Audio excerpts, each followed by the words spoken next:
शान्ताकारं भुजगशयनं पद्मनाभं सुरेशं विश्वाकारं गगनसदृशं मेघवर्णं शुभांगं लक्ष्मीकान्तं कमलनयनं योगिहृद्ध्वानगम्यं वन्दे विष्णुं भवभयहरं सर्वलोकैकनाथम्।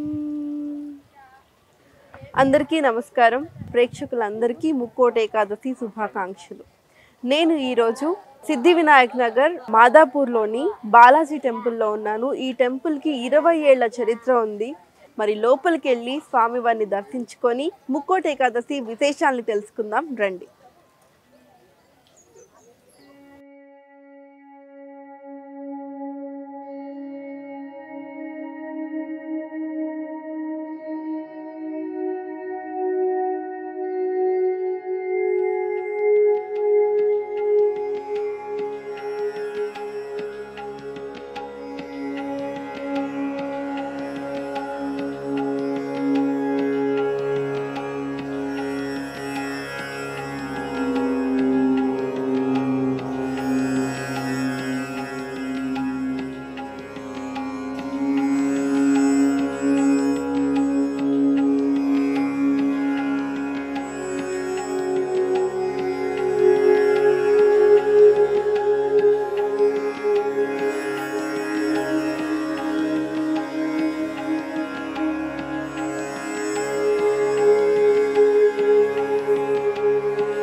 लीलावती नाम देवत्याः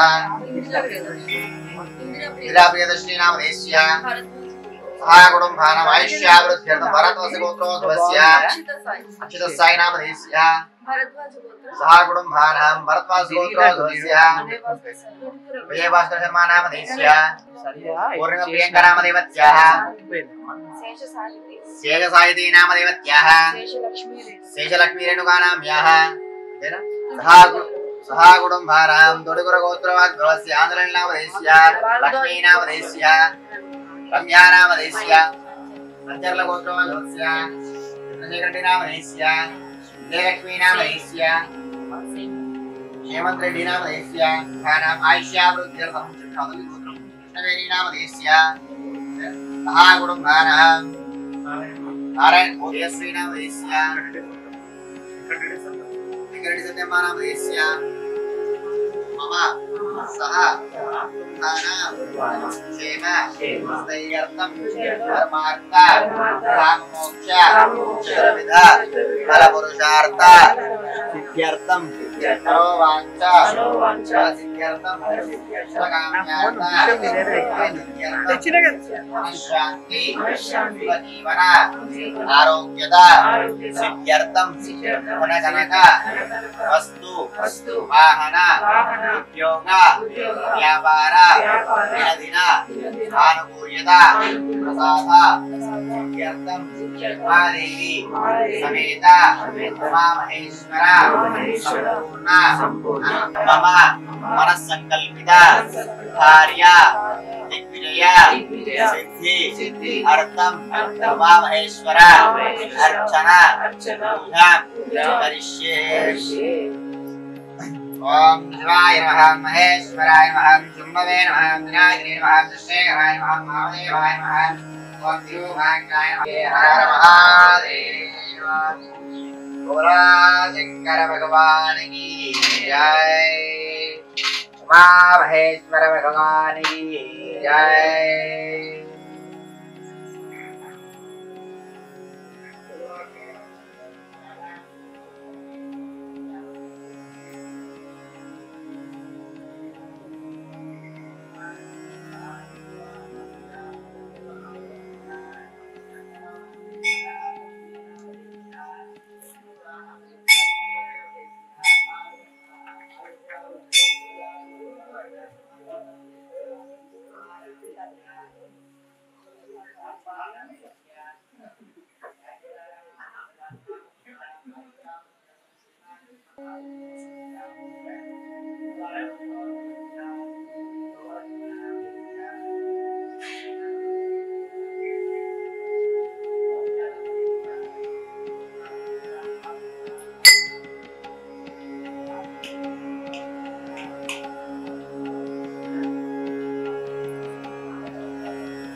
लक्ष्मी रमण गोविंद गोविंद गोविंद गोविंद।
ఏడుకొండవాడ వెంకటరమణ గోవింద ఆపదముక్కులవాడ అనాథరక్షక గోవింద ఓం దాతా ధాతునాంబోరస్య స్ఫుటర్దేవకం సవితారవిమాదియాహం ఇమం యజ్ఞమశినో వా బృహస్పతిర్దేవాహ్వాంతు యజమానన్యర్థాత్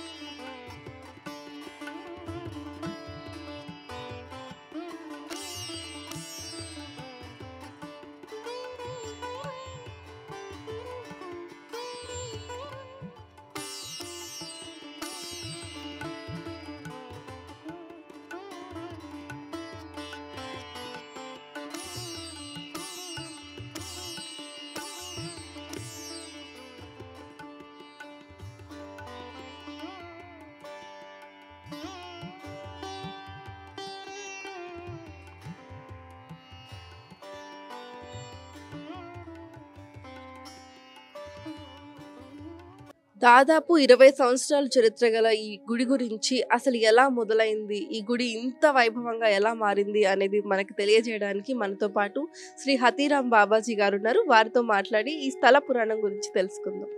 నమస్తే అండి. గురు ఇది ఒక టైం నుంచి అడవి ఇది. ఈ అడవిని ఇక్కడ తండ తండ దగ్గర. తండా వాళ్ళు కూడా మనకు కొద్దిగా సహాయం చేశారు. చందానగర్ తండ ఇది ఒక అడవి లెక్క ఉంటే అడవిలో సాధించి గుట్టలు మిట్టలని ఉంటే దాన్ని సరిచేసి ఇంతవరకు చేసుకుంటూ వచ్చినాం. తండ వాళ్ళు కూడా మనకు సహాయం చేసి తలం ఇచ్చారు. తండ వాళ్ళు కూడా మనకు అంతా సరిచేసి మనకు తలం ఇచ్చి ఉంచిండ్రు. దీన్ని మనం గుడి కట్టించినాం, సంద చేసినాం. ఇంట్లో ఒక మియాపూరు రాజు కూడా కొద్దిగా సహాయం చేశాడు. గుడికి కొన్ని కట్టించాడు. మనం కూడా కొద్దిగా సంద చేసి దీన్ని ఇంతవరకు చేసినాం. కష్టపడుతున్నా భక్తులు వస్తున్నారు, పోతున్నారు. ఆ భక్తులు కూడా కొద్దిగా సహాయం చేస్తున్నారు. దీనికి నేను చేస్తున్నా. నాకు థ్యాంక్ యూ, ధన్యవాదాలు. వైకుంఠ ఏకాదశి గురించి అందరికీ చాలా వరకు తెలియదు. అసలు వైకుంఠ ఏకాదశి రోజు ఏం చేయాలి, ఆ విశిష్టత ఏంటి అనేది మనకి స్వామివారు ఉన్నారు తెలియజేయడానికి. నమస్తే అండి. వైకుంఠ ఏకాదశి రోజు అసలు ఏం చేయాలి, అసలు వైకుంఠ ఏకాదశి దేనికి ప్రతి? అసలు ఈరోజు వైకుంఠ ఏకాదశి, దీన్నే ముక్కోటి ఏకాదశి అంటారు, అలాగే ఉత్థాన ఏకాదశి అని కూడా అంటారు. ఎందుకంటే మనకి ఏ విధంగానైతే 24 గంటల్లో సగం రోజు పగలు సగం రోజు రాత్రి ఉంటుందో, అలాగే దేవతలందరికీ కూడా సంవత్సరంలో 6 నెలలు పగలు అలాగే 6 నెలలు రాత్రి ఉంటుంది. ఈ 6 నెలలు ఉత్తరాయణం దక్షిణాయనం అని 2 రకాలుగా ఉంటుంది. ఇప్పుడంతా దక్షిణాయనంలో ఉన్నాం. అంటే దక్షిణాయనం మొత్తం కూడా రాత్రి స్వామివారు నిద్రిస్తూ ఉంటారు. నిద్రించి ఈరోజు ఈ వైకుంఠ ఏకాదశి రోజు ఉత్థాన ఏకాదశి రోజు నిద్రలేస్తారు. ఆ నిద్ర లేచినటువంటి సమయమే వైకుంఠ ఏకాదశి అని అంటారు. స్వామివారు లేవగానే ఉత్తర ద్వారం అనేది తెరుచుకుంటుంది. ముందుగా ఉత్తర ద్వారం తెరుచుకోగానే ఆ స్వామివారి యొక్క కృపాకటాక్ష వీక్షణలందరూ కూడా ఆ ప్రసరించి భక్తుల పైన పడుతుంది. అందుకనే ప్రతి వెంకటేశ్వర స్వామి దేవాలయము, విష్ణుమూర్తి దేవాలయాలలో ఉత్తర ద్వారం నుంచి లోపలికి వెళ్ళి స్వామివారిని దర్శించుకుని ఆ స్వామివారిని లేచిన వెంటనే నేను దర్శించుకోవాలి అనేటటువంటి కుతూహలంతో ఆ స్వామివారిని దర్శించుకొని ఆ కృపాకటాక్ష వీక్షణలన్నింటికి కూడా పాలు పంచుకుంటూ ఉంటారన్నమాట. ఇదే ఈ ముక్కోటి యొక్క విశేషం. మరి ఈ దేవాలయము హైటెక్ సిటీలో ఉన్నటువంటి బాలాజీ హిల్స్లో ఉన్నటువంటి ఈ దేవాలయం చాలా విశేషమైనటువంటి, సాక్షాత్తు శ్రీదేవి భూదేవి సమేత కళ్యాణ వెంకటేశ్వర స్వామివారిగా కొలువై ఉన్నాడు. ఇక్కడ హాతీరాం బాబాజీ అనేటటువంటి ఒక స్వామివారు ఉన్నారు. ఆయనకు కలలో కనిపించి నేను ఇక్కడ వెలుస్తాను అని ఎప్పుడైతే చెప్పడం జరిగిందో ఆ తర్వాత ఇక్కడ దేవాలయం కట్టడం జరిగింది. ఆ హాతీరాం బాబాజీ వారికి స్వామివారు ప్రతిరోజు కూడా ఆయన ఒంట్లోకి వచ్చినటువంటి భక్తులందరూ కూడా దర్శనమిస్తూ ఉంటారు. సాక్షాత్తు వెంకటేశ్వర స్వామివారు ఎక్కడైతే కలియుగంలో మాట్లాడేటటువంటి వారు ఉన్నారో ఇదే ఇక్కడ హాతీరాం బాబాజీ స్వామివారి యొక్క నోటి ద్వారా ఆ స్వామివారు పలుకులన్నీ కూడా పలుకుతూ ప్రతి ఒక్క భక్తుల యొక్క వారి యొక్క ఏదైతే బాధలు ఇతి బాధలు ఏవైతే ఉన్నాయో వాటన్నింటిని కూడా తీరుస్తూ వారి యొక్క కోరికలు తీరుస్తూ ఉన్నారు. ఇదే ఈ స్థల పురాణం. ధన్యవాదాలండి. చూసారు కదా, శ్రీ బాలాజీ స్వామి వారి యొక్క ఆలయ చరిత్రని తెలుసుకున్నారు. అలాగే బాలాజీ స్వామిని కూడా ఈ ముఖ్య దినంలో మీరందరూ దర్శించుకున్నారు. మరొక ఆలయ చరిత్రతో మళ్ళీ కలుసుకుందాం. నేను మీ ఇందు. నమస్తే.